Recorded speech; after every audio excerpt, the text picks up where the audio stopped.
Hey, John here. Let's wrap up the port of the Z80 Retro BIOS to the Z80 Nouveau.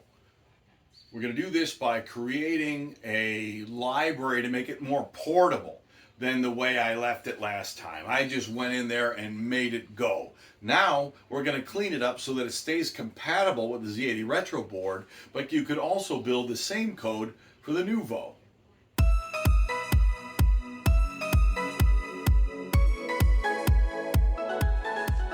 As always, a big thanks to all my likers, subscribers, and Patreons, especially the VIPs listed here that have gone that extra mile in supporting the channel even more. Really, a big thanks to everybody. This is the state of the boards right now. This is the serial connection from ASCII 0 going over to a USB breakout, so I can connect that up to the console with a regular terminal. The Raspberry Pi at the moment doesn't do anything. I use it to program the flash chip right here. After the flash chip is programmed, this thing runs on its own. So at the moment, like I said, the Pi is not accomplishing anything, but we use it for programming things, okay?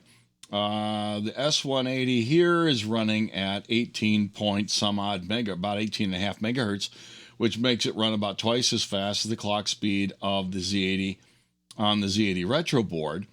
And we've configured the S180 here to use less clock cycles per instruction. So this is running more than twice as fast as the Z80 on the Retro board.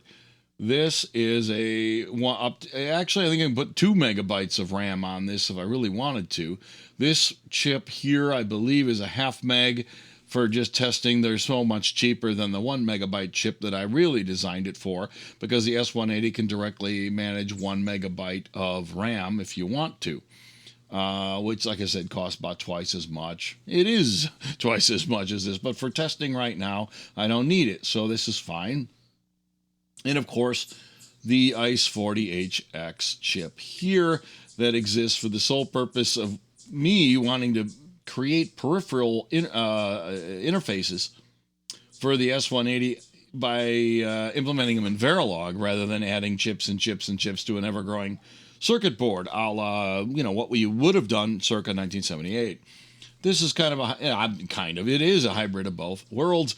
We've got the oldie-timey CPU. This version has, built-in timers and serial ports. So we've eliminated some of the extra chips already. And I used a physically small static RAM chip, but this is the same kind of static RAM that you would have used even 30, 40 years ago. You couldn't buy one this big back then. They just simply had less bits in them. But it's the same overall design, exact same control signals, everything else. So it's just a smaller package. Makes it easier and more cost-effective to build these circuit boards. As you can see, if we reset this, these LEDs over here will flicker while it boots. You can see it boots in like less than a second, which is about double the speed of the Z80 Retro. Wow, it's done already. So the goal today, if it's lost on you, is to get everything pushed up to repos and share all this code so other people can try it out. Let's first start looking at the Nouveau code that I tweaked since I pushed up the last version from last weekend, which was the 4-part series you may have already seen on my channel here. So let's do a git log stat. And what we have here is just today I fixed a comment in here, and the other day, Wednesday I guess, I made some other modifications in here, and these modifications from last Wednesday came after a conversation that took place on the channel Discord. You can get on there yourself with a link below in the video description on YouTube. These modifications here were done because I wanted to increase the speed of the clock running the CPU to 18.432 megahertz, give or take a few, and therefore be able to run the console baud rate at 115/200 rather than the slower speed that we saw the other day. Here's the tag of the release that you saw in great detail, me editing, trying to figure out and port the retro BIOS to a minimally supported set of I/O ports and things that we implemented in the FPGA. So this is where we left off here on that tag. What happened since then? Let's have a look-see. Git diff. There won't be a lot. A couple of comments cleaned up. In the rules file, I clarified some wording regarding the SD card and the PCF file. What's happening here? I added that to the make file, and we'll see in a minute. This is a generated file. You don't have this. You won't get this in the repo. When you type make, it will run a tool called ICE40HX, I think it is, and it'll generate this file with the correct values in it so that you have a new module. This is, a code, a programmatically generated module source code, so that we can instantiate it and create a phase lock loop, is what PLL stands for, by the way. If you don't know that, what it does is it allows you to create one frequency of a clock given another one. It's actually a really useful tool. Almost all FPGAs have them. That might be one of the few things that differentiate a FPGA from a CPLD. I don't know. Let me know in the comments below. Are there any FPGAs that do not have PLLs? I mean, maybe there are, but I think that's one of the basic upgrades you get once you step out of the lower programmable logic devices. What did I do here? I commented out these rules. If you don't know what these are, go back and watch the Z80 Retro series. In that playlist, we wrote the make file, and I went over all the details of why I did what I did and how it all works. I commented this out of the make file here because as of now, there's no Z80 assembler source code to assemble. And this was the rule that was used to do that. And I did not want to have an accidental rule firing off of the make file. I just commented out but left it in there because in case, I want to put it back in down the road. What else do we got in here? This is the make clean rule. So when you type make clean, it'll delete the generated code. You do not want to put that in into the repo because it can be recreated. Why bother kind of thing. Here's the ICE_PLL command. It says, in order to create this file, do this. Okay? And the main thing in here is this I25018.432. These things say, create a module that is a clock that comes into it running at 25 megahertz, and that has another port that has a signal on it running at 18.432 megahertz. Name the module that, and it prints it to standard out, so I just right arrow it into a file that's named after the rule dependency up here, okay?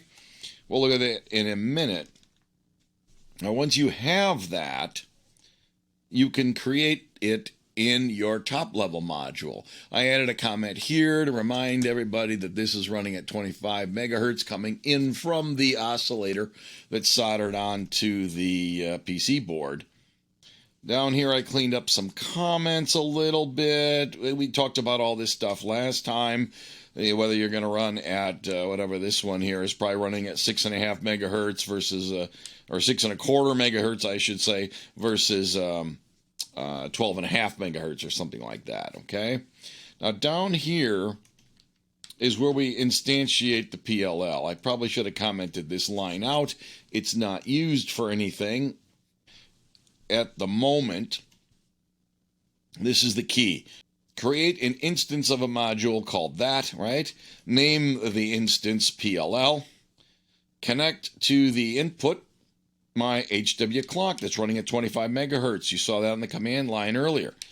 Take this as its input. Take the output and send it to the EXTEL line, which you might recall is one of the module ports on the top level module here, which is the file we're looking at the diff of here. And that routes it back over to the Z8S180.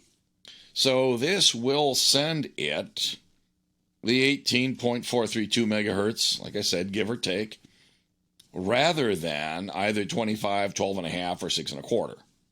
By generating this exact, or close to exact speed, if we set a flag that I may have mentioned earlier, I don't know, but if you set the X divided by 1 flag in the S180, in other words, when you give it this EXTEL signal, you can either tell the Z80, the S180, to divide it in half and run its internal, timing, its clock at half that speed, which would be at a 9 point something, or don't divide it by 2.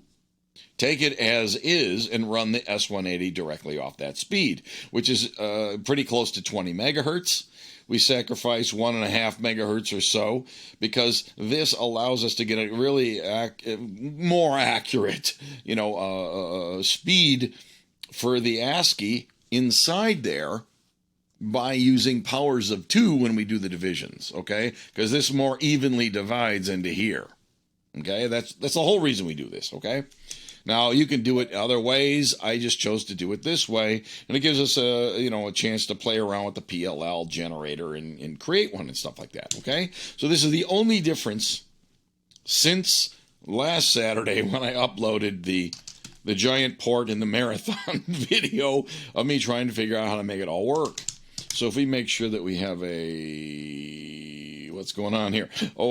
I did a make clean over in the CPM code, so that doesn't exist anymore. We'll come back here and rebuild it and run it after we're done playing around with the CPM, because as you recall, it needs to get this binary file that we assemble that's got the BIOS and stuff like that. Actually, this is the boot ROM. I'm sorry. This is the boot ROM that goes into the embedded memory, the ROM inside the FPGA that's implemented in memory.v over here, okay? So at least we ran, the makefile went enough to run ICE40HX, so it generated this file. Let's have a look-see at what's in there. As you can see, it generates some documentation up here that says, when I ran the ICE40HX command, I told it to take a 25 megahertz signal, and I want an 18.432 megahertz signal. Now, it turns out that it can't generate any arbitrary frequency from any other one, okay? It'll do the best it can, and it says, the best I can do is 18.539. And that's more than close enough for a bitrate divider for a serial port, okay? And we told it what to name it, so it did so. There's the clock in, a clock out, another signal called locked. I ignore that. You'll notice that in the top level module I didn't specify it, so it turns out this will not be connected to anything, and it'll be optimized out of the design if it can, to save resources. And what this actually will do someday, what we'll use this to integrate this in with the reset logic. What happens is the PLL doesn't start running immediately. It takes a little while to stabilize. It's an analog circuit. So what it does is it ramps it into the speed you want it to go, and once it determines that it is stabilized, it asserts this signal. Once it's locked, it stays locked. So what we could do with that someday is if we do a power on reset, what we can do is we can say keep the reset on until the oscillator is locked, plus maybe some extra time, because it'll probably lock pretty quick, relatively speaking. And the reset signal, you normally have to have a reset signal asserted for so many clock cycles on the CPU. And until this clock is running stably, the CPU really isn't running yet. So you certainly don't want to take the reset away right away. What you want to do is make this thing free run a little while, then remove the reset signal, all right? So someday we'll come back to this and make sure that it's safe in terms of its timing. Right now, I'm just going to ignore it because I hit the reset button by hand anyway, and that's, relatively speaking, an enormous amount of time to assert the reset signal, and the oscillator will have been locked long before I even press the reset or release it, okay? For now, that's fine. These other signals in here, if you read the documentation for the intellectual property from the Silicon Blue components I mentioned in one of my walkthrough videos on how the logic the hard IP logic works inside this particular FPGA. And there's a manual that says you can create these things, okay? And I chose to create a core PLL because at some point down the road, I'll talk more in more detail about how the oscillator hooks to this particular FPGA and this particular design that I've used, because I hooked it up in a way that dictates what kind of PLL you want to create. Whether you're creating one that's connected directly to a pad, a pin pad, or is it something that's connected to some internal logic inside the FPGA. And it just so happens that because of the way I chose to hook up the oscillator, one might argue was not optimal. I have to choose a core style PLL, and then I have to route the oscillator signal into the FPGA and then into this module.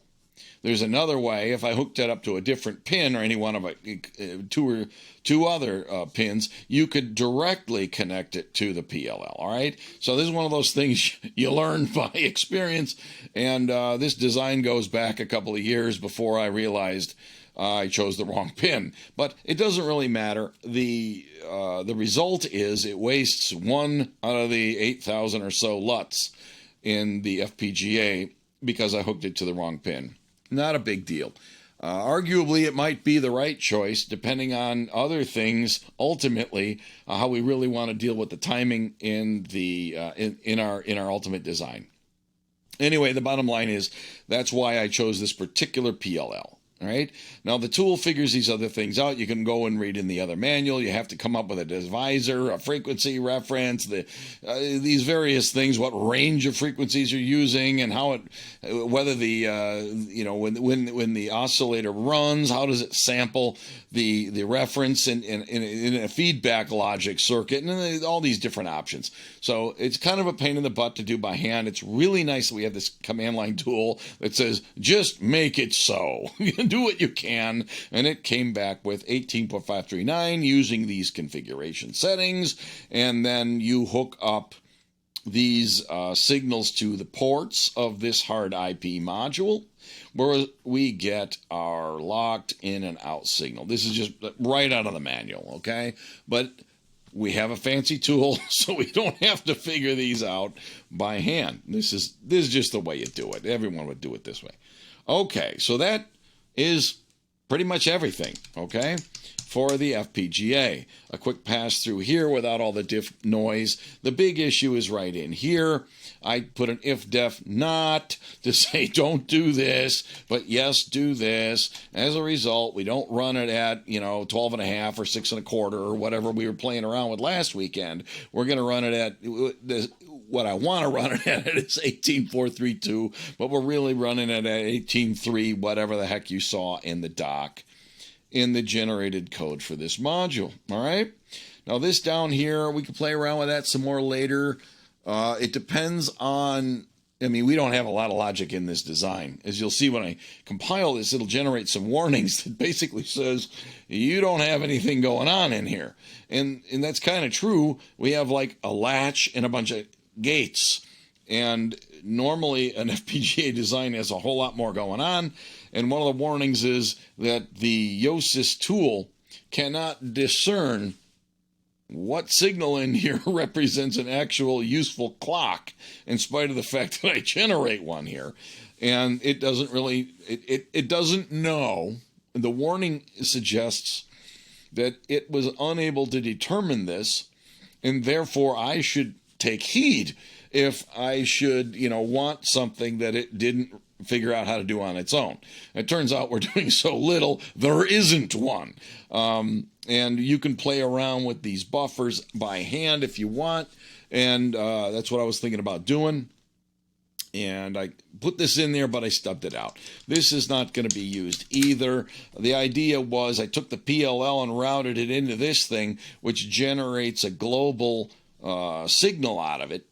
And you remember that the global buffers, what those are used for is there's a wire that goes to every single LUT in the entire FPGA and all the flip-flops and stuff like that. And if I hooked up the PLL to one of these global buffers, then if I use the clock that comes out of the PLL as a clock for all kinds of synchronous circuits, you want it on one of these global buffers so that it is available everywhere inside the FPGA without excessive numbers of routing hops and things slowing down the propagation delays, causing all kinds of skew and other problems that could lead to timing, setup, and hold problems. So we'll play around with this at some point. At the moment, I probably should have just deleted it and not wasted a minute talking about it right now. But we'll come back to that, okay? So those are the differences in here. And since I just commented something out, oops.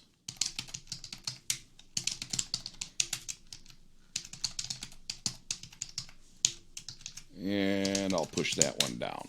All right, so this is pushed out. And I'm editing, I think, on the main branch, which is probably not what I should be doing, but there's really no one's using this but me, and all I'm doing is getting a kind of an alpha release out there anyway.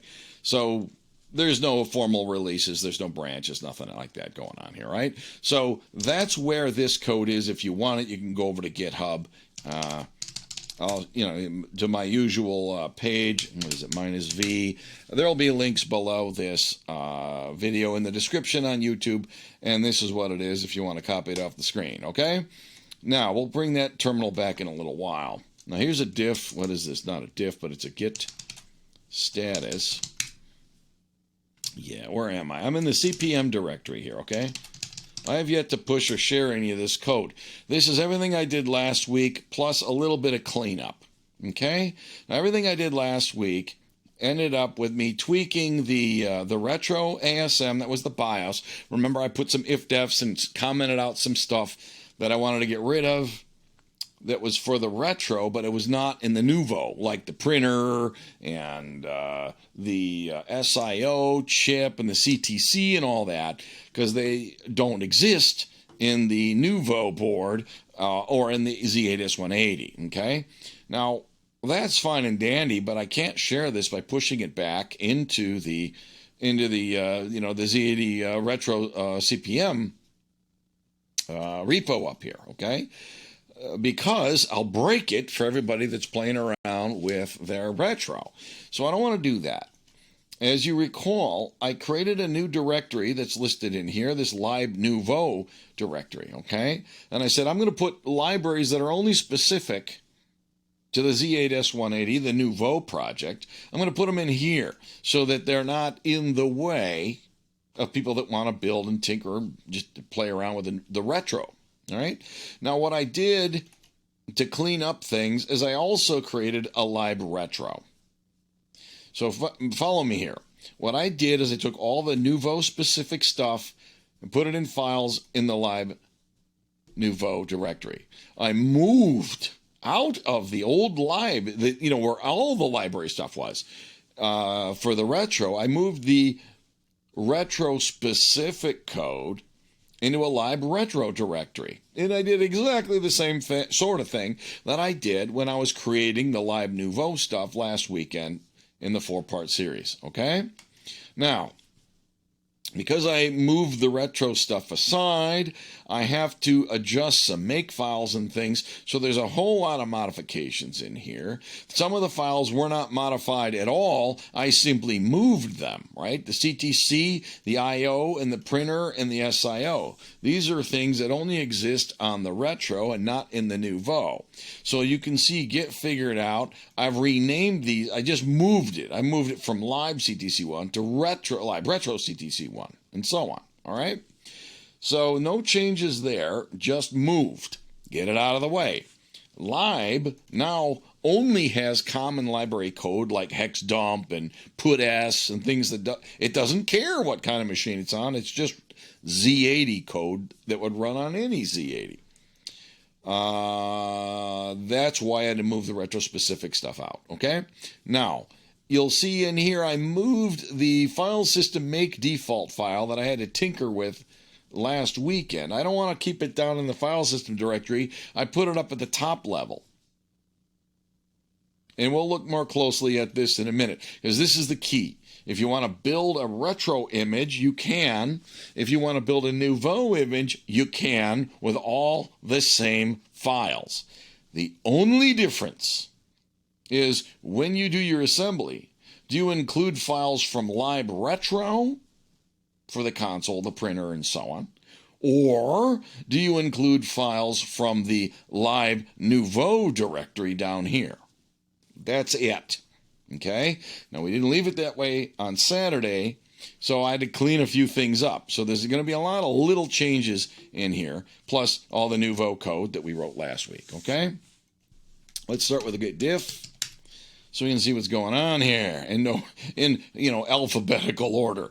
What did I do? I moved the make default into the root directory from the file system directory, because now this applies to other things as well. In the make default is where you're going to find which library to use, and this is the main key right there. Okay, and when we look at the files without the diff noise on the screen, we'll see more closely how you're supposed to do this. But let's get the bird's eye view so I don't forget something. What happens in the git ignore? At the root level, I ignore something called make.local. That's the file that you can create, and I have one already created in here, that allows you to override the default settings. The default settings are to create a Z80 Retro boot and BIOS and file system exactly the same way it's been for a year, okay? However, if you create a make.local file, you can override those default settings, and in there is where you want to do things like last week when I renamed my host name. I said, don't call it Raspberry Pi, mine's called FPGA, and I was hacking these files up, okay? What we do is leave the defaults, and if you don't want Raspberry Pi and you don't want SDA1, because remember I redid both of those, what you do is you put these variables, and you'll see them in a minute, and it will make local, and it'll replace the values in the default. That way, if you don't edit the make default, you don't end up with Git telling you that you have locally modified files and things like that. You just have your own values in here. And if you want to contribute back to the project and do a pull request, that will allow you to not accidentally ask for a pull request on the defaults, where everyone then would end up taking your defaults instead of the project defaults. All right, that's what that's all about. Or they will be once I push this out. What else happens in the default? Some people are playing around with the Nouveau code already, and they changed the boot message when the CPU boots, for many years. It says retro board, yada, yada, yada, and when it boots up. And they changed it to Nouveau board and so on. And I thought, that's probably actually a good idea, because otherwise it's a lie. So the message that it boots, I have now in a variable called boot message that's in the make default file. And if you want to change it, you override it in your make local file. All right?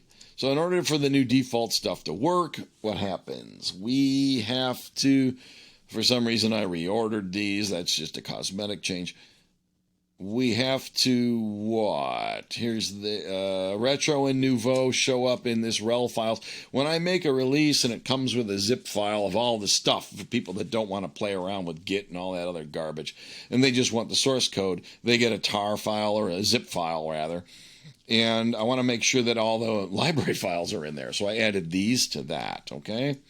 All right, what else happens down here? Okay, so finally we get to the meat of the matter here. In the make file, we define something called top. And if you watch my channel, you've definitely seen this by now before.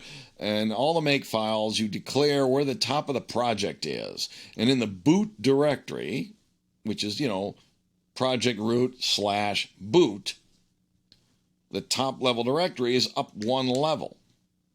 So you want to define this, okay? Then you want to include make default, which is going to bring in the defaults, and then make default will also look to see if you got to make local and apply those and override the defaults and stuff like that. This is the modification to the make file that allows us to either build for the Retro or the Nouveau. So every make file you're going to see I added this to it, and I'll show you how to use it in more detail in a minute. What happened in here? In the make file for the Retro, the BIOS, I should say, in the Retro directory, I added this boot message thing. Actually, that might be in the firmware. I don't recall. In any event, it's in a make file so that the new boot message can be passed in from the command line when make runs. So, in other words, it takes the variable from the make default and or the make local file, and it says when you do the assembly, here's the boot message you want to use. And then you'll see in the code this variable used, and you can see how the new message comes out. I explained all that years ago when we talked about how this sed command works when I compile the Retro file with this super duper simple assembler that we're using. So what do we got here? Firmware ASM. This is not yet done. This is a problem. This is special code for the Nouveau that does not belong on the Retro. So this right here, we'll modify that in the end of this video. I'll go back in here and clean this up. Right now, if I was to push this out and you ran it on a Retro, the Retro would crash. Would it? Let me think. Yeah, these are illegal instructions on a regular old Z80. You know, it's not really clear what it would do. It may or may not crash. It may or may not boot. So this I screwed up. This doesn't belong here. What we'll do is we'll write a macro or a subroutine or something that's in the lib Nouveau directory. So when you boot up on the Nouveau, it will do this. And on the Retro, it will not do this because you don't do this on a Retro. If you look in here, this is where we're setting up. I talked about before, turn off the DRAMs is wasting time, and don't add extra wait states because it would waste time. And this is where we play around with the baud rate generator to get the 115.2 and run the CPU at as fast as it can at the 18.43 and so on. This is what makes the Nouveau go at full speed and gives us the better part of, I should say, of the modifications that are necessary so that the baud rate can go faster. Some of this we saw last time, and actually this is new down here. This we saw before, okay? This is out of the original test code, the ASCII test code. Took me in 2 hours to figure out how to get the UART to work, okay? That's what this was up here, okay? Now, what do we do down here? I call console init. This was some commented out stuff that we were playing. I should just delete this at this point. When I couldn't get it to work last weekend, I was just printing stuff and trying to figure that out. So that needs to be cleaned up as well. Here is the boot message that comes from the firmware. Rather than saying, hey, I'm on the Retro board, I'm going to print what I was told to print when it was compiled. Now, I made some minor changes since last Saturday. We'll see this when we go look at the libraries. Rather than directly include the SIO and the CTC in order to talk to the console, on the Retro, I'm going to just have console.asm. Whatever you need, it's in there. And I put a console.asm in the lib Nouveau directory as well. That way, it's always going to just simply be include console.asm, and you'll get whatever you need to work on whatever CPU you're running on. And inside here will be the subroutines with names like console init, wherever that is up here, right? We just saw it go by. Your put S and your, well, actually put S is in the regular library, but con init and con TX character, con RX character to talk to the keyboard, stuff like that is all going to come in through console.asm.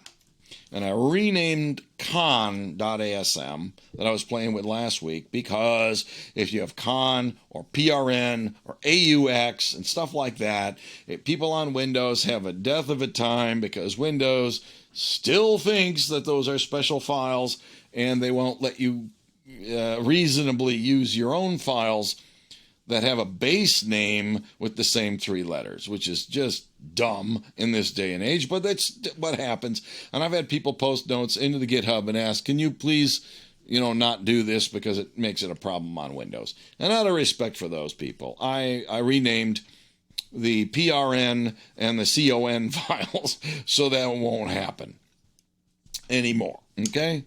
What else did I change since last week? What do we got? I'm surprised to see this here. I thought I cleaned this up as well. This turns on one versus the other. We got a little more cleanup to do here. Yeah, as you saw earlier above, I have some S180 code that should not be in this file because it will wreck the retro. This also I thought I cleaned up. We'll look more closely at how I dealt with this in a minute as well, and then come back and fix it. Here's another make file what is this, the top level one? Oh, this is the file system one. So I moved the make default out of the file system subdirectory, as I said earlier, and I moved it up to the top level. So instead of just saying make default and make local, which I've talked about before, we just simply say top equals go up 1 level, because we're in this subdirectory here, and grab the make default out of there. This no longer directly loads make local because make default deals with that as well. All right, just clean up in general on a number of things. That's the only thing that's happening in that directory. In the hello directory, I think I dabbled with this a little bit last Saturday. It's got a make file, so we said, and it's in a subdirectory, so we need to do the same thing in order to assemble this and get the right libraries. Now, in the hello ASM thing that I talked, this is like 3-year-old code. It does what all the other retro stuff did. It included the SIL and the CTC so it could talk to the serial port. You don't do that anymore. Throw those away and put in console.asm. And what else happens down here? Here is, what's this, io.asm in the retro directory. What am I doing here? Oh, yes. So I moved, remember I moved the IOASM and the printer and stuff like that out of the retro directory and moved it into its own library. And for whatever reason, I deleted a blank line. So this is just cosmetic. That doesn't mean anything. But we're still looking at differences in io.asm. What I did in there is, yes. So in the retro.asm, they used this is again when I was playing around with the memory banks and the disk cache and all that fun stuff. The comments about how it works, I took it out of the BIOS because that's now portable between both the retro and the Nouveau, and this is how the retro could use it if it wanted to.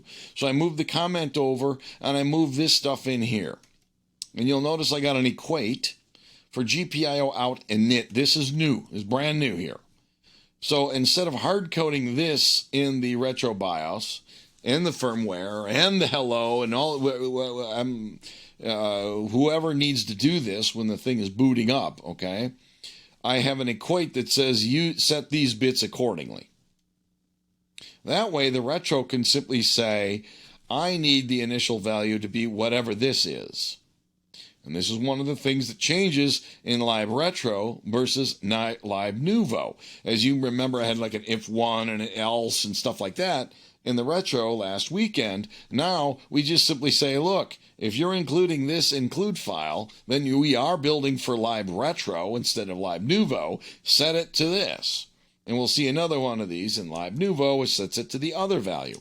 Again, it leaves us with one common set of code for the BIOS and the other bootable code so that we don't have all these ifs and crap in there to muddy up the water.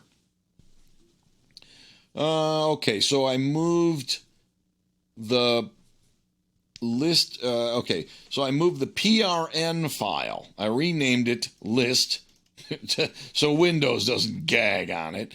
And I also renamed the functions a little bit to go along with the name. Okay, so inside the retro BIOS, it no longer calls PRN this, that, and the other thing. It'll call list this, that, and the other thing, okay? But other than that, as you can see, all the code's the same. When we got the retro SIO.asm, when I was cleaning this up and making the new console.asm, Okay, console.asm inside that file, and we'll see that in a minute, calls the SIO ASM routines if it picks up the console for the retro build, and the Nouveau does use the ASCII code if you're building for the Nouveau.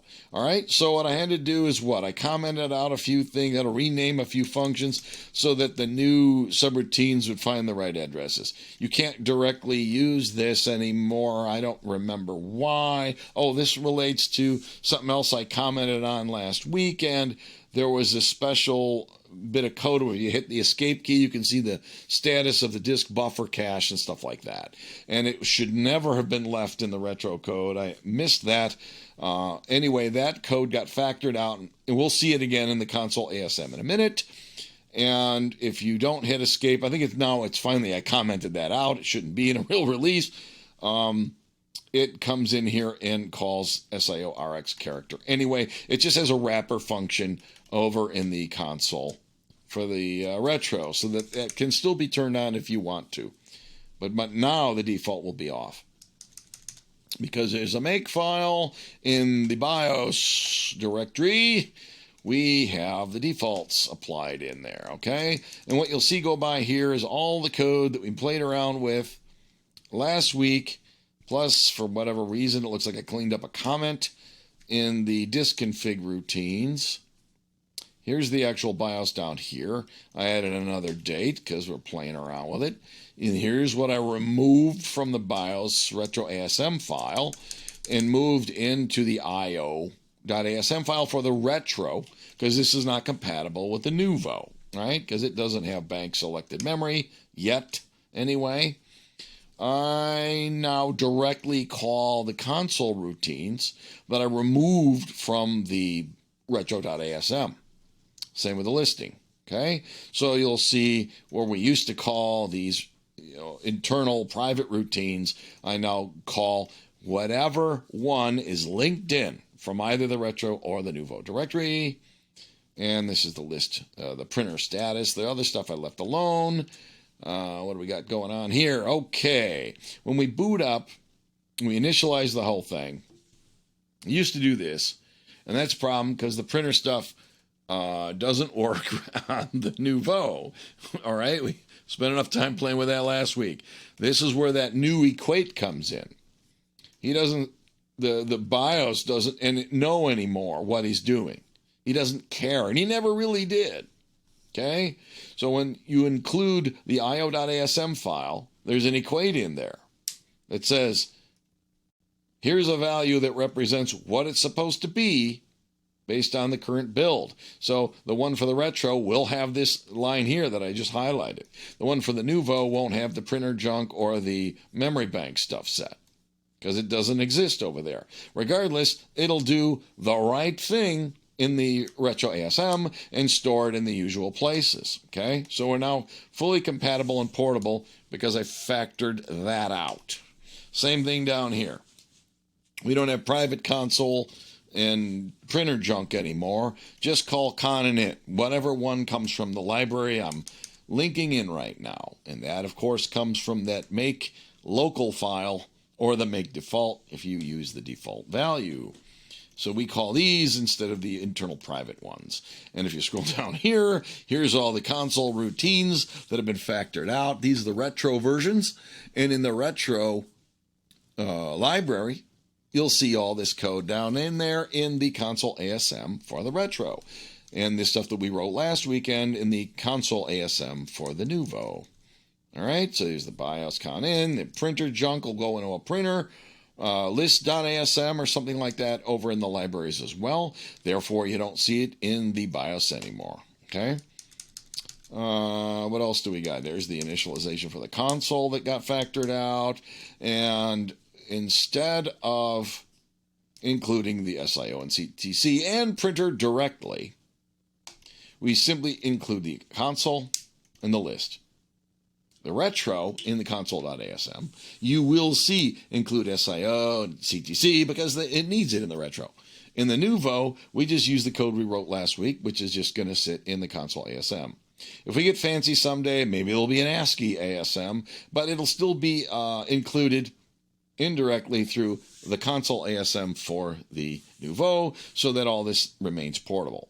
And I no longer have a printer ASM. I moved it up here and put it in this commented out. I should go in there and remove this if, because now that the porting is done, this is just junk and shouldn't be there anymore. Another thing to clean up. Okay, what else we got? The tests that go back to like 2021, I had to clean those up as well to make sure I got the right libraries, because they use the console and stuff like that. So SD test and the SPI test, as you can see, we don't directly dork around with the CTC and the SIO. You simply call con init. And what else happens? You have to clean up your includes. No shock there. Don't hard code these values, because this doesn't work on the Nouveau. Just take the one from the pound define, or not a pound define, but the equate in this case. I'm thinking about C programs there for a minute.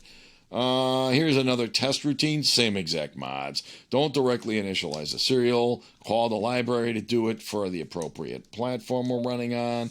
Don't include the wrong ones. Include the generic, and once again, use the default or the local version of the initial value for the output, GPIO output port. And this is all the changes we need, plus some that need to still be cleaned up, I guess, for running a build that either works on the Retro or the Nouveau, based solely on whether or not you create this make local file to override the defaults that are in here.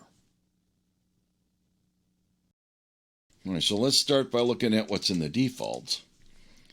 What's in here, we talked about this at great length some time ago, years ago. This is what we need to build the file system, which is why this used to only be in the file system subdirectory. But we also use it now to specify which libraries in the path we want to use, what boot message should come up, and then it says the minus include, as you may recall, means go find this make local file that should be in the top directory, and this is why you have to specify the value in a top variable before you include this make default, because it does not know where make local is relative to wherever the assembler is running right now. So that's why it has to be given this path. It needs to know where it is. So if it exists, and that's this minus over here, it means include this file, and if it's not there, shut up and don't worry about it. But if it is there, include it and run it now. This allows things that make local to give you new values for this, and this, and this, and this, and so on, right? So here's my make local. Last weekend, I don't use SDA on my particular Raspberry Pi. I got to use SDB.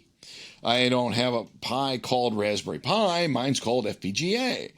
I want to use the Nouveau directory, not the Retro. I want to say I'm running on a Nouveau, not I'm running on a Retro. Okay? So I override those. That's where this all happens. Now, the make local, as you saw,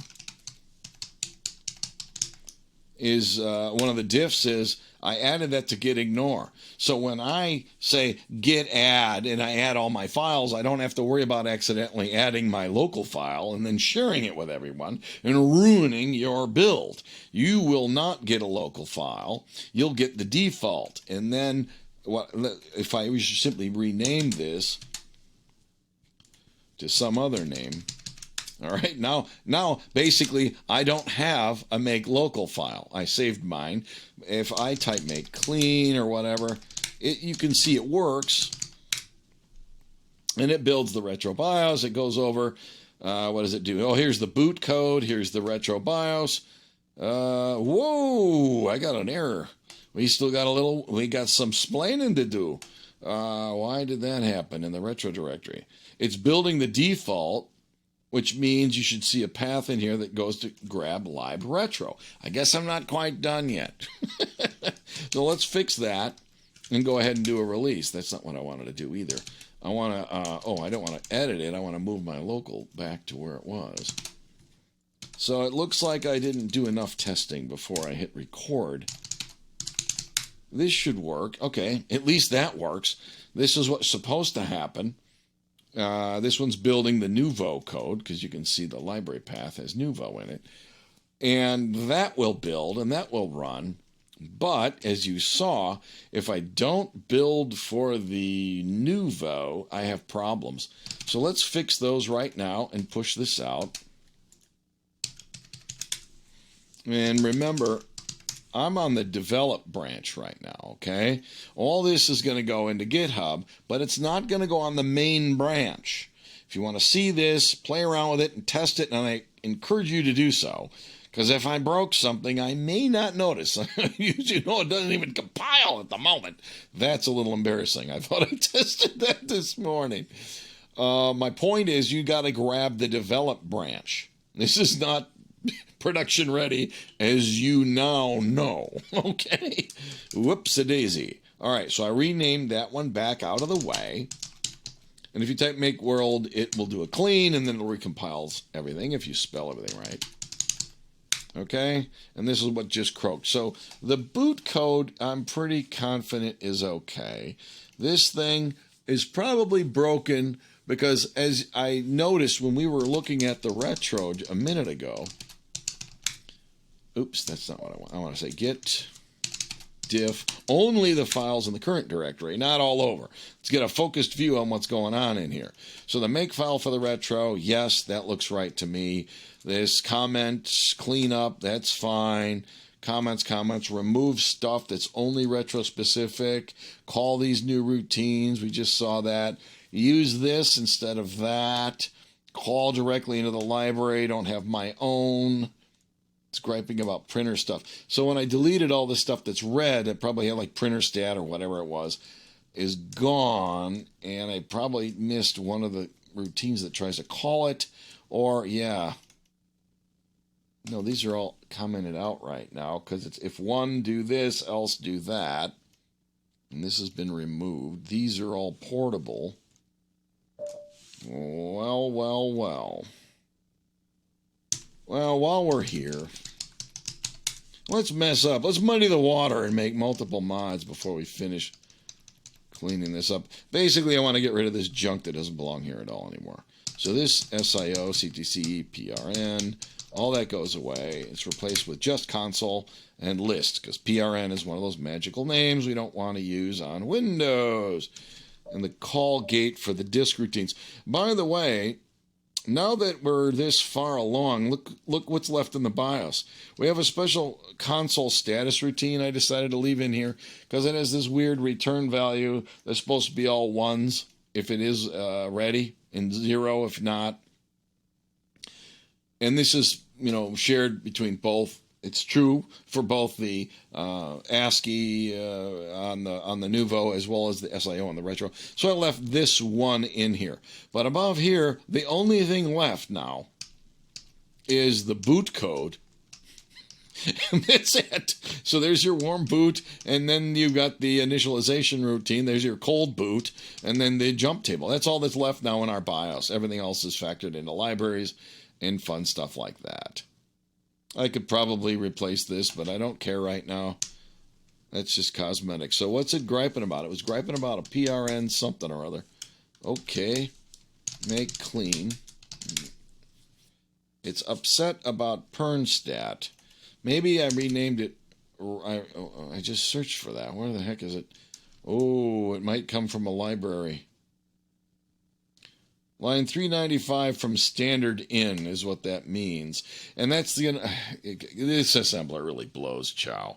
What's happening is it got all the way to the very end of the entire file while assembling, and we'll see that there's only 395 lines in there. So somebody wants to use this, and it doesn't bother to tell you who or where. We will be changing the assembler this year. This is ass. Now, what you can do is if it generates a list file, thank you God, you can it should be in here, okay? Printer stat, because this is the expanded source code that ran through the assembler. When it included all the other files, is my point. You'll see what it really assembled after all the includes were done. So it wants to call something called pernstat. There it is. Somebody calls pernstat. And remember, I changed everything to list this and list that. So this is probably in the list file. We should see include, yeah. In list.asm for the retro, I missed one. And I honestly can't, I apologize. I can't believe that this got by. I was testing this somehow. Well, you know what? In my defense, one of the very last things I did is rename this file. So that's PRN. That's got to be how that happened. I must not have built the retro version afterwards. These ones with a dot, remember, are local variables. Those are local to this source file, so I didn't rename those. This is probably why I was a little sloppy and let it get by me. And these are all still pern this, pern that for these equates. Oh, there it is. So this is probably supposed to be list stat. These are all probably still the way they are. Now, is there a list stat? Please. Yes. Okay, so I renamed that from pernstat to list stat. That's why that didn't work. So no, I probably shouldn't have done that because now it's like schizophrenic. We got list this and pern that. Great opportunity for somebody that wants to contribute and clean that up. Let me know. I'm more than happy to take a pull request on that. Now it builds. Okay, that's pretty good.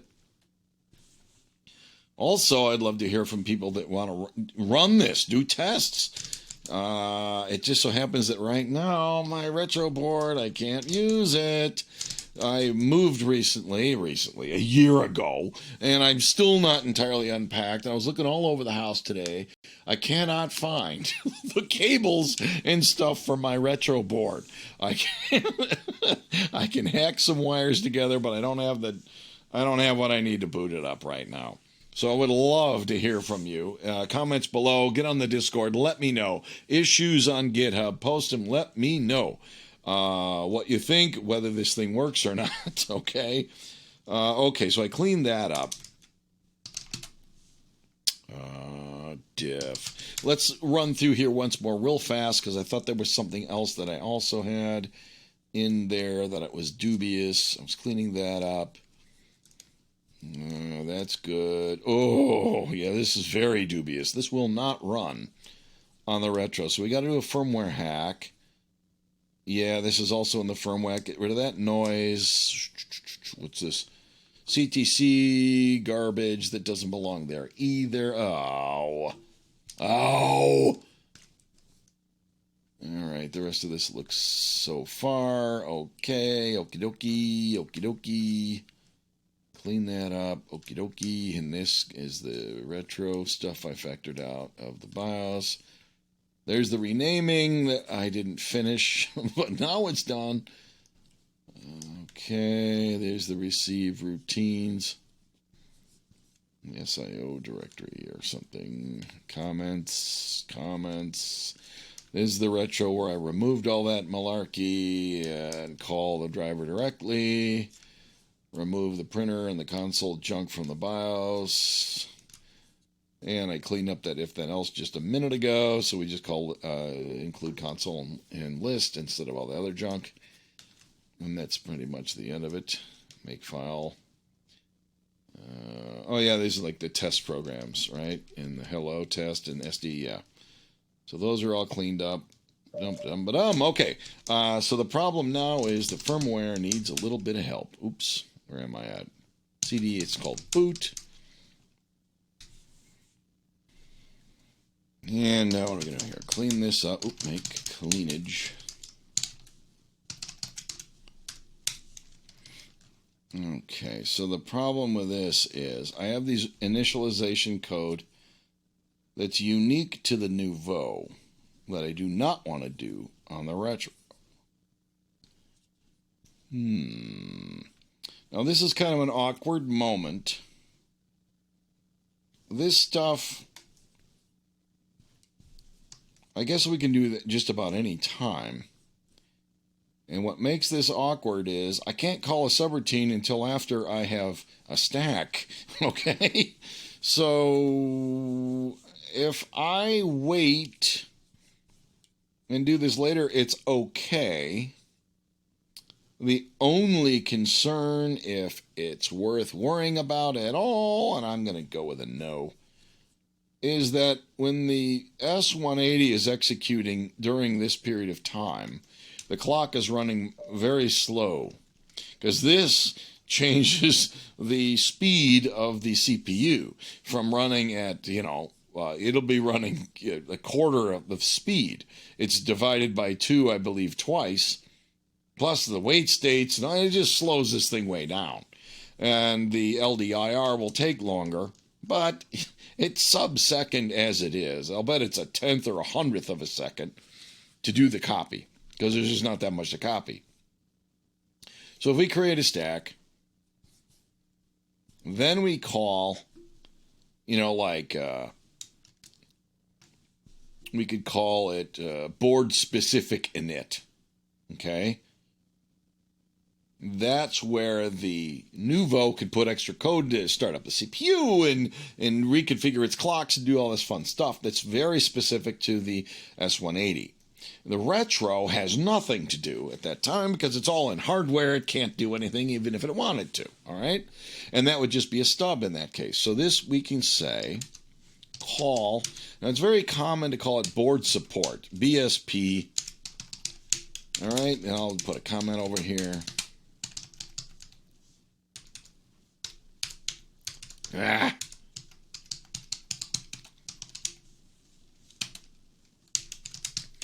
Okay, and we'll delete this garbage debugging noise out of here.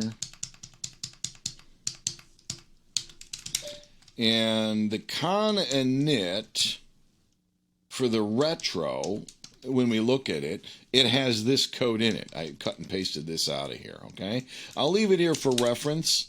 Actually, it won't matter because it'll be in the diff. So let's throw it away. I know it's gone.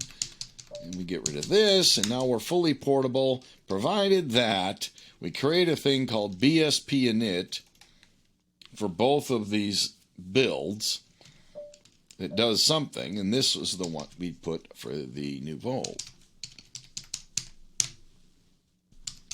Oops. Well, we call it bsp.asm. I don't think Windows cares about that, but if it does, let me know. We're going to rename something else because of their foolish way of dealing with devices that don't really make sense. I don't know where they stole that from because even CPM didn't do that. It had standard names, but they weren't welded in to the OS. They were used by utilities like pip and stuff like that. So what am I came over here to steal the copyright thing because, God forbid we don't have a proper copyright notice in there. All right, now this is old code. It's mine. I don't care. I'll leave it the way it is.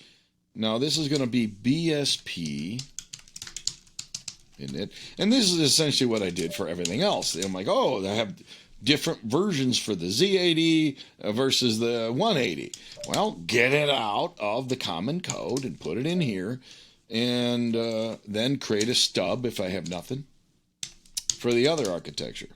This will require more thought to get right, blah, blah, blah, blah, blah. Runs at a different clock speed, either use the BRG. Okay, so what's happening in here is this more thought was the PLL. So this comment doesn't matter anymore. This, I believe, is running correctly. So we can leave this all alone. Oop, that's not what I want to remember. I'm going to get rid of that. So what happens here, we've been doing this all along. This is new. This is the thing that tells the S180 not to divide the crystal, the EXTAL input signal by 2. Use it as is. So in other words, we'll run at the 18.3 odd megahertz that is supplied directly from the FPGA. Okay, so this makes it go much faster. So once we have a stack and we can call a subroutine, it'll do this, and all is well. Before it does this and makes that call, what will happen is it will run a little bit more slowly, but I'll get over it. In the interest of portable code, we will leave that as it is. Now, I highlighted the name of that file so we can remember to include it. We'll put it down here in the library's O stuff that are needed. Include BSP ASM, yay, BSP, I believe it was, okay. So it's going to call board support, then it's going to call console, and then it can actually use the console, start printing and running and do all this fun stuff. And these are enough mods that we should test it before we release it, but this is, like I said, it's not going to go in the main branch, main repo, main release, the head of the repo. Therefore, it shouldn't hurt anybody. If you're dabbling with the dev, let me know if it works for you. This should unable to load. The reason is because we're still configured to build for the retro. This is a good test. Because the retro doesn't have a BSP file yet.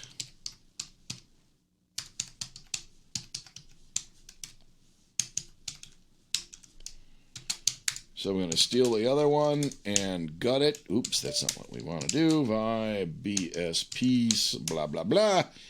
And we're going to have a BSP in it that does nothing.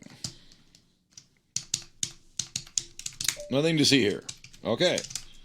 Let's go back up to the top. Let's do a make world on everything. Yes, okay. That now works. Oop.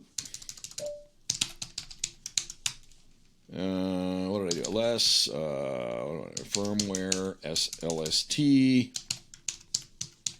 Well, I just have a look-see in here. And the last thing included is the BSP init, as you can see right now. It simply says return, so it got the stub out of the retro library, and not the wrong one, out of the Nouveau library, okay? Now, if we go back up to the top level directory, and we say, I want to build with my own custom overrides, this will now say, use the Nouveau. Therefore, it'll build for the Nouveau, and it'll change the boot message and all this other fun stuff. Blur, blur, blur, blur, blur, blur, blur. Okay, we're all good on this, right? This is now built, which is what you have to do before you come over here, as we found a few minutes ago. When we do a make world in here, it goes over and copies the firmware that we just assembled in the CPM directory so that it becomes part of this image. In other words, this ROM hex bin or whatever it is, it copies that over. Let me do a make clean. I showed you this last weekend. Make minus N means make, but not really. In other words, tell me what you would do if we were going to run a real make. So what it does is you can see it generates the PLL, then it reaches over, and this is a total hack, copy the firmware binary from this other repo that you, hopefully, if you're playing around with this, you put it next to this repo so it can go find it. This is just hard-coded in there. And then it converts it to a hex file suitable to be loaded into the Verilog code, right? I just made clean, so let's rebuild it. Let's do a make prog and hope this thing works.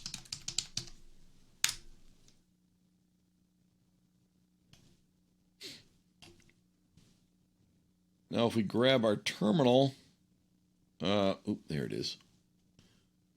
Bring her down here. Okay, it all worked. It looks good. Here's the regular terminal. If I reach over and hit the reset button, woohoo! That thing's really moving. This thing really boots fast now. It's running at 18 megahertz. Woohoo! And it's running the Nouveau. Okay, so there's the overrided message from the make local file. And here's the date and time. And I don't know if you don't know how to read this. What we're looking at is this is the Get 2.0 tag. Okay, this is, remember, this is the firmware, and down here this is the retro BIOS booting up. So what happens is the way these tags work, these should be the same because I built them both right now. Wow, that's interesting. Why is it different? That's very, oh, I know why. Wow. I didn't burn the SD card. This is look at the date on there. That's from the other day, like Wednesday or something. The only new thing we're running right now is the flash boot, is the boot ROM code. Oh, wowie wow. Okay. I'll go ahead and burn a new SD card and test that as well. I certainly need to do that before I push this up. In any event, the way you read this is it says this is the last tagged release of the repo where this was being compiled. This is, how many times did somebody push up, or more accurately, how many times did somebody commit new modifications in the branch that I last tagged as 2.0?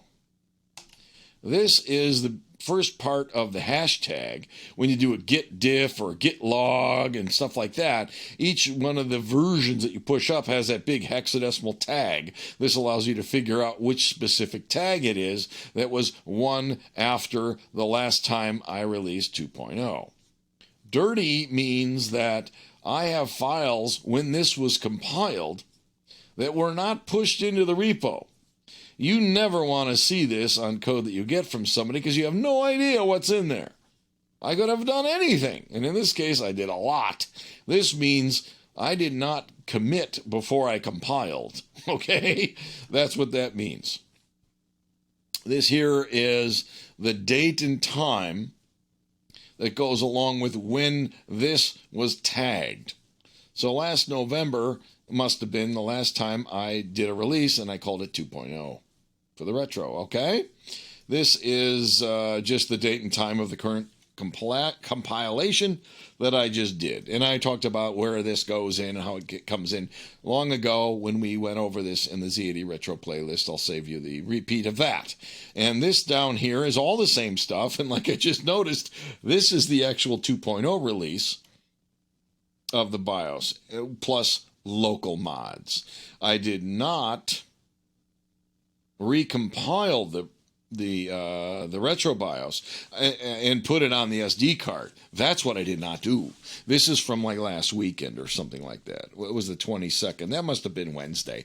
Yes, of course. When I was playing around with the PLL and all that.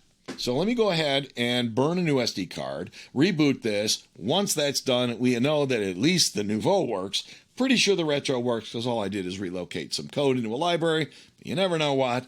You might break along the way. Hopefully it's fine so that everyone and anyone can build and use the retro code and or the Nouveau code using the same repo.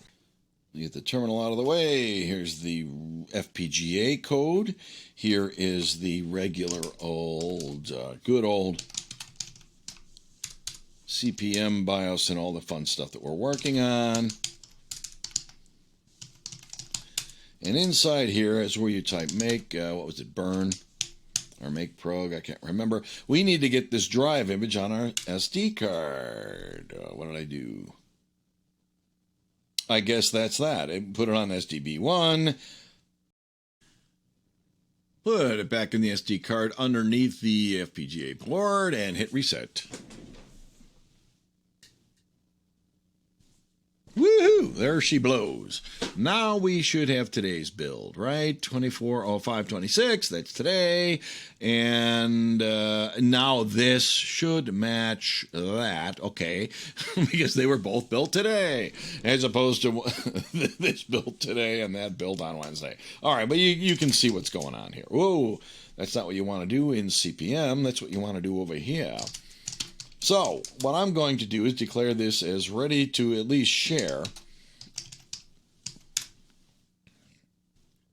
with the world. And I'm going to do this in the dev branch. After some people test it, I'll try to release it, and then we'll be moving. We'll be able to collaborate and contribute from both the retro and the Nouveau at the same time. Git commit.